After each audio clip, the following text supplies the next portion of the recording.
பாணந்துறை பண்டாரகம பிரதேச செயலகத்தின் அலுபோமுள்ள பகுதியில் தந்தையின் கையில் இருந்த குழந்தை கீழே விழுந்து உயிரிழந்த சம்பவம் பெரும் சோகத்தை ஏற்படுத்தியுள்ளது. தந்தையின் கையில் குழந்தை தூங்கிக் கொண்டிருந்த நிலையில் தந்தை எதிர்பாராமல் தூங்கியதால் குழந்தை கீழே விழுந்து உயிரிழந்துள்ளதாக தெரியவந்துள்ளது. ருசேலி கே ஆசா என்ற 2.5 மாத பெண் குழந்தையே இவ்வாறு உயிரிழந்துள்ளது.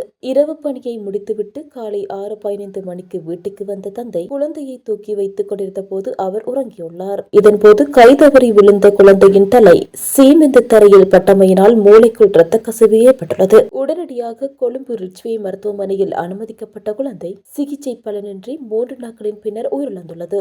மரண விசாரணை அதிகாரி மரணம் குறித்து மேலும் விசாரணைகளை மேற்கொண்டு குழந்தையின் தாய் மற்றும் தந்தையை அழைத்து விசாரித்துள்ளனர். பயம் காரணமாக இந்த விபத்தை பற்றி யாரிடமும் கூறாத தந்தை பின்னர் போலீஸ் நிலையத்துக்கு சென்று நடந்ததை ஒப்புக்கொண்டார். இதனையடுத்து அலுபோமுள்ள போலீசார் குழந்தையை சரியாக கவனிக்க தவறிய குற்றத்துக்காக தந்தையை கைது செய்துள்ளனர். குழந்தையின் மரணம் தொடர்பாக கைது செய்யப்பட்ட தந்தை நீதிமன்றத்தில் முன்னிலைப்படுத்தப்பட உள்ளார். சம்பவம் தொடர்பில் போலீசார் மேலதிக விசாரணைகளை மேற்கொண்டு வருகின்றனர்.